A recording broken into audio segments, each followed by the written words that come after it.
আৰু নালাগে আৰু দেই বানপানী ফেলে বিচনা আঁতৰাই পানী অকণমান ঠিক ঠাক কৰিছোঁ। এইখন বিচনা আছে, এই কাঠৰ বাকচটো ওপৰতেই আছে। এইফালে বাকচৰ টেবুলো হাৱলি গৈছে, যেনে তেনে ঠেকা চেকা দি ৰখাইছোঁ। আৰু এইফালে চাওকচোন, এই ৰেকডালত মানে গোটেই কিতাপেই হৈ আছিলে।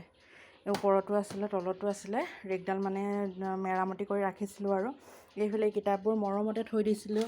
এইফালে ক্লাছ 5ৰ পৰা মানে এখন দুখন প্ৰথম শ্ৰেণী দ্বিতীয় শ্ৰেণী চবৰে আছিলে। এইবোৰ হাই ছেকেণ্ডেৰী কিতাপ আছিলে।